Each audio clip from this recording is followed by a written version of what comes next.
श्यामची आई साने गुरुजी कथा 30वी. तू वयाने मोठा नाहीस, मनाने. मे महिन्याची सुट्टी संपून मी परत दापोलीला शिकायला गेलो. शाळा सुरू झाली, पावसाळाही सुरू झाला. तप्त जमिनीला मेघ शांतू लागले. तापलेल्या जमिनीवर पाणी पडे व कसा सुंदर वास सुटे. नवीनच पाऊस जेव्हा सुरू होतो तेव्हा मातीचा एक रम्य सुंदर वास सुटत असतो.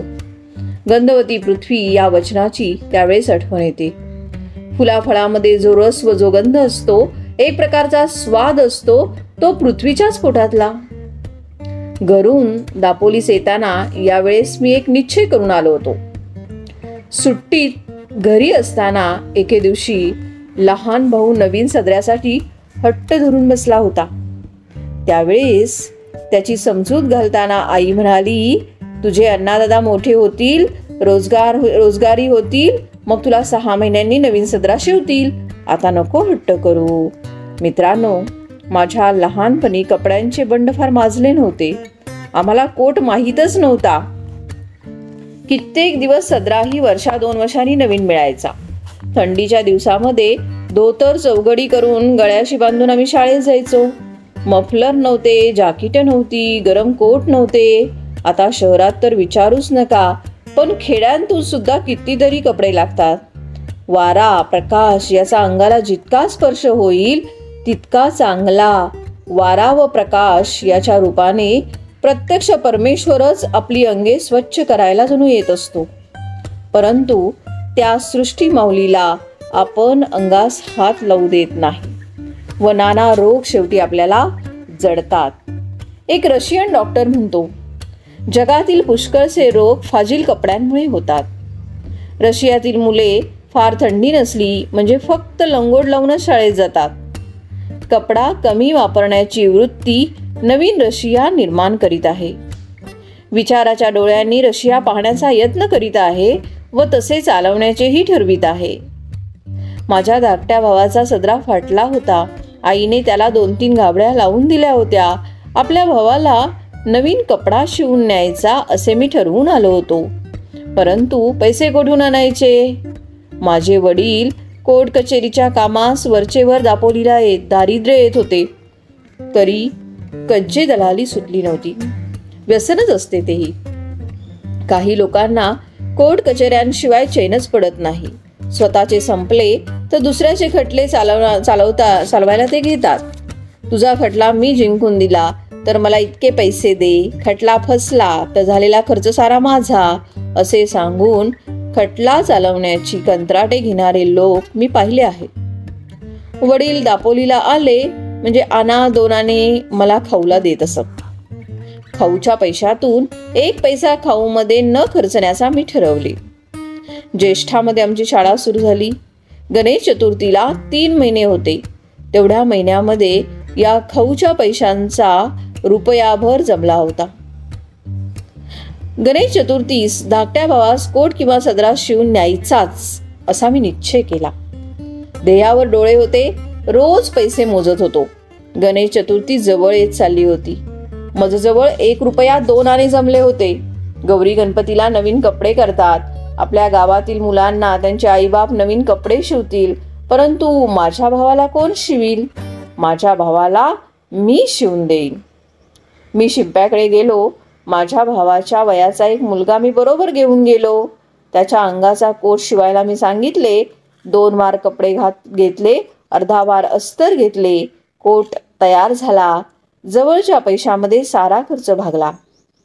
तो कोट हातात घेतला तेव्हा माझे डोळे अश्रूंनी न्याले होते. नवीन कपड्याला मंगलसूचक कुंकू लावतात, परंतु प्रेमसूचक अश्रूच मी त्या कोटावर शिंपडले. मी घरी जाण्यास निघालो. पाऊस मी म्हणत होता. मी ज्याच्याकडे राहिलो होतो ते म्हणाले, पावसापाण्याचं जाऊ नकोस, नदी नाल्यांना पूर आले असतील. पिसईचा पर्या, सोंडेघरच्या पर्या यांना उतार नसेल. आमचे ऐक. मी कोणाचेच ऐकले नाही, कारण माझ्या हृदयामध्ये प्रेमपूर आला होता. तो नदी नाल्यांना थोडीच भीक घालणार. नवीन कोट बांधून मी निघालो. पंख असते तर एकदम उडून गेलो असतो. चालण्याचे श्रमच वाटत नव्हते. सुख स्वप्नामध्ये दंग होतो. आईला किती आनंद होईल या कल्पनेमध्ये मी होतो. एक नानेटी माझ्या पायाजवळून उडी मारून गेली. नानेटी म्हणून एक सापाचा प्रकार आहे. तिचा हिरवा रंग असतो. नानेटी उड्या मारीत जाते. मला जरा भीती वाटली. जपून चाल हं. पिसईच्या पर्या तुथडी भरून वाहत होत्या. त्याच्या पाण्याचा ओढ फार. काय करायचे?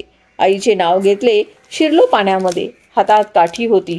पुढे काठी टाकायची, मग पाऊल टाकायचे. मी वाहून जाण्याच्या बेतात होतो, परंतु कसा वसा करून मी बाहेर पडलो देवाला माहीत. माझे प्रेम मला तारीत होते. इतर नदीनाल्यांना प्रेमाने भेटायला जाणारा तो नाला, तो मला कसा बुडवील? मी माझ्या भावाला भेटायला जात होतो. त्या नाल्या इतकाच उत्सुक होतो. धावपळ करीत होतो आणि त्या नाल्याप्रमाणेच मीही हृदय भरून येऊन जात होतो. रस्त्यातील खडी वर आली होती. सुयांसारखे दगड पायांना खुपत होते. माझे तिकडे लक्षही नव्हते. अंधार होण्यापूर्वी घरी जाण्याची धडपड चालली होती, परंतु वाटेतच अंधार पडला. कडाड कडाड आकाश गरजत होते. विजा चमकत होत्या. खळखळ पाणी वाहत होते. त्या पंचमहाभूतांच्या नाचातून मी चाललो होतो आणि शेवटी एकदाचा मी घरी पोचलो. ओला चिंब होऊन गेलो होतो. आई, मी बाहेरून हाक मारली. हवेमध्ये फार गारठा आलेला होता. वडील संध्या करीत होते व मी आईने शेगडीत निखारे शेकण्यासाठी दिले होते. अण्णा आला. आई, अण्णा. धाकट्या भावाने दार उघडले. दोघे जण भाऊ भेटले. इतक्या पावसातून श्याम कशाला आलास? सारा भिजलास ना? आई विचारू लागली. सोंडेघरच्या पर्याला पाणी नव्हते का रे? वडिलांनी विचारले. हो, परंतु मी आलो कसा तरी, मी म्हटले. त्या दिवशी एक बाई वाहून गेली त्यातून, वडील म्हणाले. गणपतीची कृपा. बरे, ते कपडे काढ, कडक पाण्याने आंघोळ कर, आई म्हणाली. मी आंघोळीला गेलो. धाकट्या भावाने माझे लहानसे गाठोडे सोडले. लहान मुलांना सवयच असते. त्यांना वाटत असतं की काहीतरी आपल्यासाठी आणलेलं असेल. परंतु मी माझ्या भावंडास काय आणणार? कोणता खाऊ आणणार? कोणते खेळणे आणणार? का कोणते रंगी चित्राचे पुस्तक देणार? मी गरीब होतो. परंतु माझ्या भावाला त्या गाठोड्यामध्ये काहीतरी सापडले. त्यामध्ये त्याला कोट सापडला. नवीन कोट. तो कोट नव्हता, ते हृदय होते. ते प्रेम होते. ती आईची फलद्रूप झालेली शिकवण होती. अण्णा, हा लहानसा कोट कोणाचा? हा नवीन कोट कोणाला रे? धाकटा भाऊ कोट घेऊन मजवळ येऊन विचारू लागला.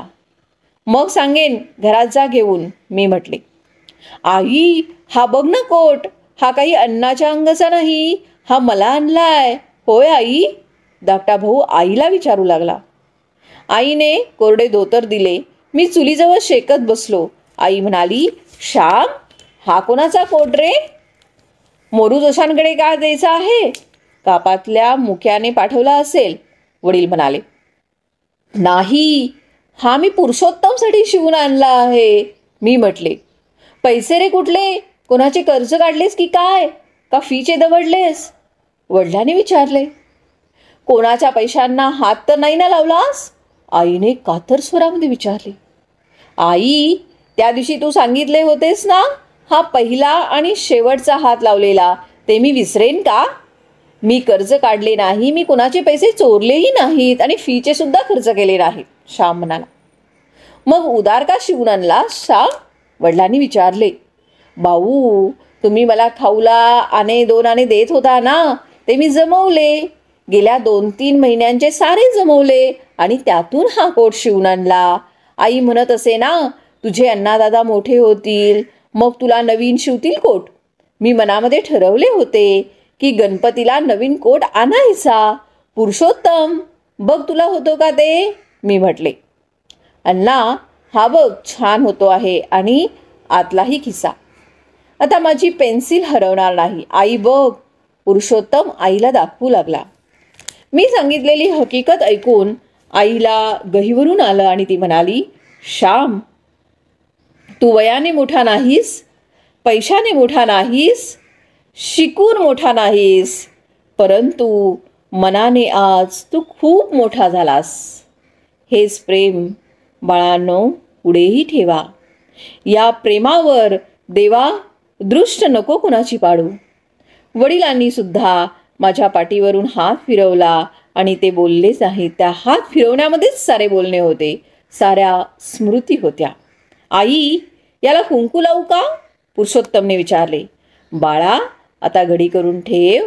उद्या कुंकू लावून देवांना नमस्कार करून अंगामध्ये घाल आणि नवीन कोट घालून गणपती आणायला जा हं, श्यामची आई म्हणाली.